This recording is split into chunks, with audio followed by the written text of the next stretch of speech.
So if you've recently bought one of these newer Samsung TVs, you might be expecting a remote control that looks like this, but what you get is a remote control that looks like this.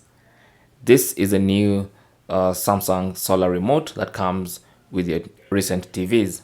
And in today's tech tip, I'll be showing you how to use this remote. Now, this is a very compact remote, obviously with fewer buttons than the previous remote, but you can use it without the need for that other bigger remote. So I'll quickly take you through the buttons on this remote and show you a couple of hidden features and also how to use it. So the first thing I'll show you is how to charge the remote. Now you'll notice this has no back door here, no removable batteries that you can buy from a shop and replace. This one has a solar panel at the back. Now with this solar panel, anytime you place the remote with the solar panel facing up and there's light, it's going to charge. Okay, so most of the time you don't even need to charge the remote. It's going to charge just from the ambient lighting in your living room or in your house or wherever it is that you've put your TV.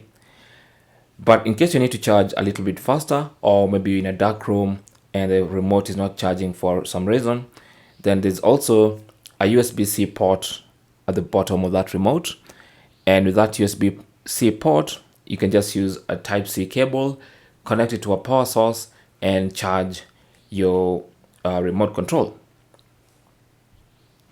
In fact, if you have a Type-C to Type-A power cable, you can actually connect it to the back of your TV and use that to charge your remote.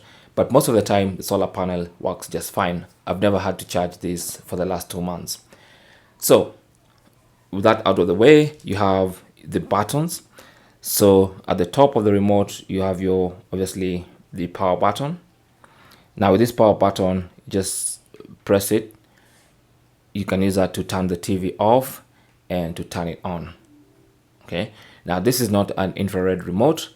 You don't have to point the remote towards the TV to do this. You can even just hide it behind my back, press it, and it should work. Okay, so you don't have to point it towards the TV. Next, you have some button shortcuts here, and you can program some of these shortcuts to do whatever you need them to do.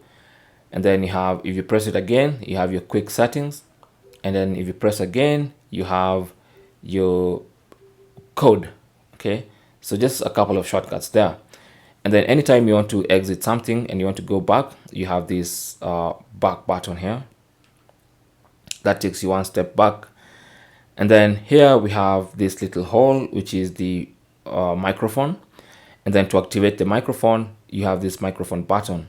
To use that, you just need to press and hold. So you can use that to activate Bixby or any other smart assistant you have set up on your TV. So I have Bixby, so just to test it out, I'll just open Netflix. And you can see, you can use that to use voice controls on your TV. Now, anytime you want to exit, you can either press the exit button, the back button, or just press the home button to go straight back home. Okay. And then here we have this navigation pad. Now, this circle here has arrows here. So at the top here, it goes up. At the top here, at the bottom here, it goes down. This goes left and this goes right. And as you can see, you can use that to navigate on the TV. Okay, so moving right, just press the right side of that. Moving left, just press the left side of that. Moving down, just press the down side. And moving up, just press the up button. And then to select anything, for instance, if you want to go to YouTube and you want to launch it, just use the center of that to select it. And that's going to open. Now I have a nifty tip on how to close apps. Okay, so most of the time when you press the home button or press the back button, you might leave an app running in the background. But if you long press the back button, that app quits. Okay, that's how you close an app using this remote. Just long press the back button instead of pressing it once and leaving the app running in the background. Then next we have the play pause. This is just your normal play pause button. So anytime you're playing something like a video like this one, you have your normal play and pause. Okay, now of course you can also use this button to play and pause. Okay, that's your play and pause button. Now you can also use the play pause button to turn caps lock on or off when you're typing on the Samsung TV keypad. So you can see I can use that button to turn caps lock on and to turn it off. Now if I want to lock caps lock, I just double press it and then that's going to lock caps. I can continue typing in all caps. Okay, so that's the play pause button. Now here we have the volume and the channels. Okay, so this one, to increase volume, you just flick it up. Okay, so don't press it down, just flick it up. And to reduce volume, just flick it down like this. Okay, so up, flick up, or flick down to increase or reduce volume.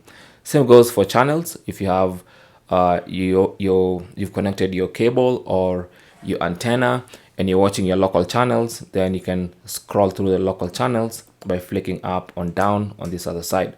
Now there's a hidden button here on the volume button.